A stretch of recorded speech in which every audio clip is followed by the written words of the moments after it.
कई वर्षों के बाद जब याकूब बूढ़ा हो गया था, तो उसने अपने प्रिय पुत्र यूसुफ को उसके भाइयों की जांच करने के लिए भेजा, जो जानवरों के झुंडों की देखभाल कर रहे थे।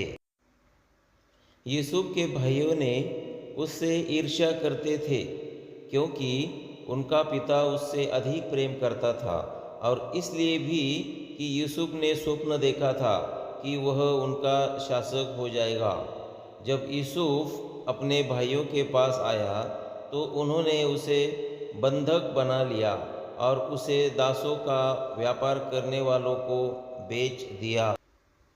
घर वापस लौटने से पहले यूसुफ के भाइयों ने यूसुफ के वस्त्र को फाड़कर बकरी के लहू में भिगो दिया।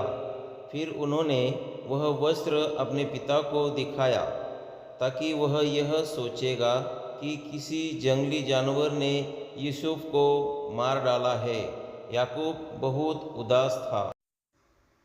दासों का व्यापार करने वाले वे लोग यूसुफ को मिस्र ले गए। नील नदी के किनारे पर बसा हुआ मिस्र एक विशाल और शक्तिशाली देश था।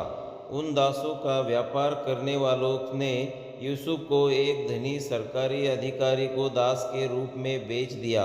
यूसुफ ने अपने स्वामी की अच्छी तरह से सेवा की, और परमेश्वर ने यूसुफ को आशीष दी।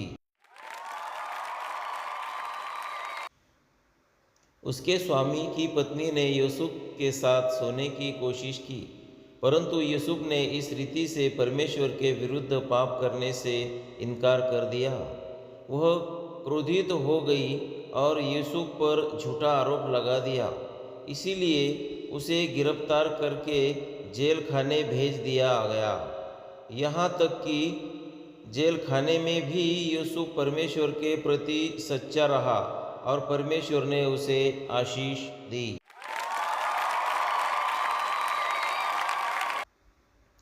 2 वर्षों के बाद यूसुफ अभी भी जेल खाने में था, भले ही वह निर्दोष था। एक रात फिरौन, जैसा कि मिस्र लोग अपने राजाओं को पुकारते थे, उसने 2 स्वप्न देखे, जिन्होंने उसे अत्यंत विचलित कर दिया। उसका कोई भी सलाहकार उसे उन स्वप्नों का अर्थ नहीं बता पाया था। परमेश्वर ने यूसुफ को स्वप्नों का अर्थ बताने की क्षमता प्रदान की थी। इसीलिए फिरौन ने यूसुफ को जेल खाने से अपने पास बुलाया। यूसुफ ने उसे उन स्वप्नों का अर्थ बताया और कहा, परमेश्वर भरपूरी की फसलों वालों 7 वर्षों के बाद अकाल के 7 वर्षों भेजने वाला है। फिरौन यूसुफ से इतना प्रभावित हुआ कि उसने उसे मिस्र का दूसरा सबसे शक्तिशाली पुरुष नियुक्त कर दिया।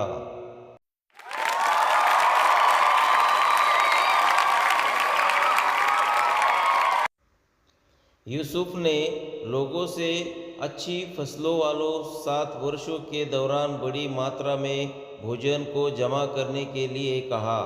जब 7 वर्षों का अकाल आया, तब यूसुफ ने लोगों को वह भोजन बेचा, ताकि उसने पास खाने के लिए पर्याप्त हो। इसलिए याकूब ने अपने सबसे बड़े पुत्रों को भोजन खरीदने के लिए मिस्र को भेजा।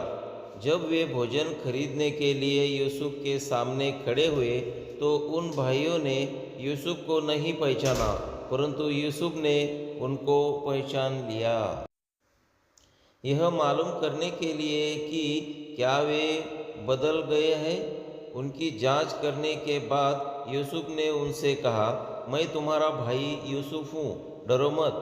जब तुमने मुझे दास के रूप में बेचा था, तो तुमने बुरा करने की ठानी थी, परंतु परमेश्वर ने उस बुराई को भलाई के लिए उपयोग किया।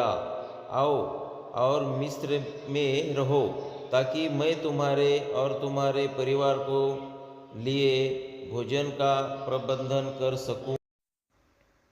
जब यूसुफ के भाई घर वापस लौटे और अपने पिता याकूब को बताया कि यूसुफ अभी भी जीवित है, तो वह बहुत प्रसन्न हुआ था।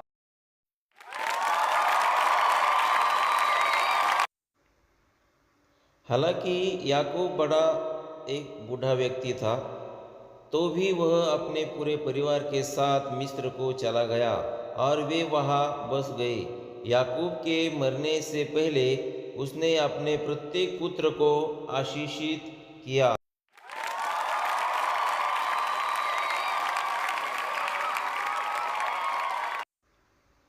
वाचा की वह प्रतिज्ञाएं जो परमेश्वर ने अब्राहम से की थी, वे इसहाक पर और उसके बाद याकूब और उसके बाद उसके 12 पुत्रों और उनके परिवारों पर आ गई थी।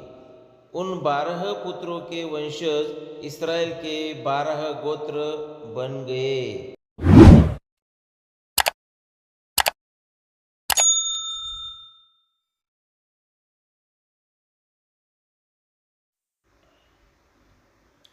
8वीं कहानी समाप्त। 9वीं कहानी सुनने के लिए तैयार रहिए। यीशु आपको आशीष दे। आमीन।